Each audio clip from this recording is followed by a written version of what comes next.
बड़े ही शोर भरे जंगल में एक छोटे से गांव का एक युवक नामक राहुल रहता था।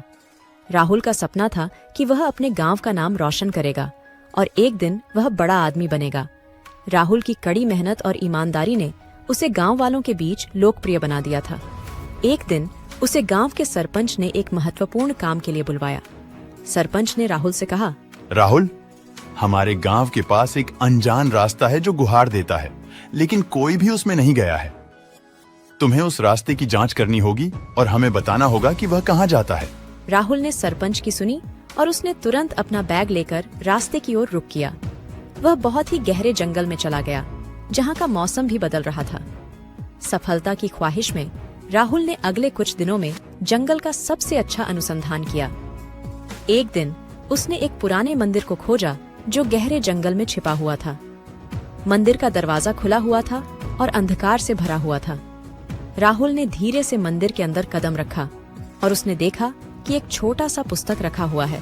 राहुल ने पुस्तक को लेकर खोला और उसमें कुछ अजीब सी चित्र देखे।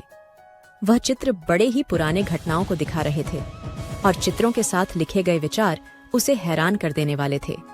वह बता रहे थे कि इस मंदिर में एक बड़ा रहस्य है जो सिर्फ एक सच्चे दिल से खोजने वाले ही समझ सकते हैं। राहुल ने पुस्तक को सामान्य तौर से पढ़ा, लेकिन एक समय ऐसा आया जब उसने रास्ते का एक और रहस्य खोजा। वह बारिश की रात थी और जंगल में अचानक आंधी उठी। राहुल ने वहां से बचने के लिए मंदिर की ओर बढ़ते हुए देखा कि वहां एक छिपा हुआ रास्ता था। वह रास्ता उसे किसी अजीब सी जगह ले जाने का लग रहा था। राहुल ने उस छिपे रास्ते का पीछा किया और वह उसे एक अद्वितीय और चमत्कारिक स्थान ले गया। एक बड़ा सा खजाना वहां पर था, जिसमें सोने की चीजें, मोती और अन्य मूल्यवान वस्त्र थे। राहुल ने समझा कि यह वही सोने का रास्ता है जिसकी गुहार देती थी और जिसके लिए लोगों ने कई बार कोशिश की, लेकिन सफलता नहीं पाई।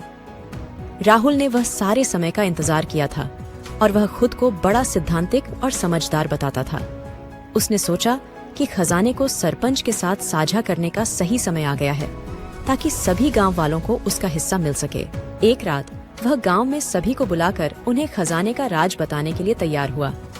सभी लोग हैरान थे और वे सोच रहे थे कि राहुल ने कैसे इसे खोजा। राहुल ने बताया कि वह ने एक पुराने मंदिर में मिली पुस्तक के राज को खोजा और उसी राज की मदद से खजाने को पाया। सभी गांव वालों ने राहुल की साहस और बुद्धिमत्ता की सराहना की और उन्होंने एक साथ मिलकर उस खजाने का उपयोग शिक्षा और स्वास्थ्य सुधारने के लिए किया। राहुल की समझदारी ने उसे गांव के हीरो बना दिया और उसका सपना पूरा हुआ कि वह अपने गांव का नाम रोशन करेगा। तो दोस्तों, इस कहानी से हमें यह सीखने को मिलता है कि जीवन में सफलता के लिए हमें अपने लक्ष्य के प्रति पूरी तरह से समर्पित रहना चाहिए और कभी भी हार नहीं माननी चाहिए। राहुल ने अपनी मेहनत, आत्मविश्वास और सही दिशा में किए गए कदमों से अपने सपनों को हकीकत में बदला।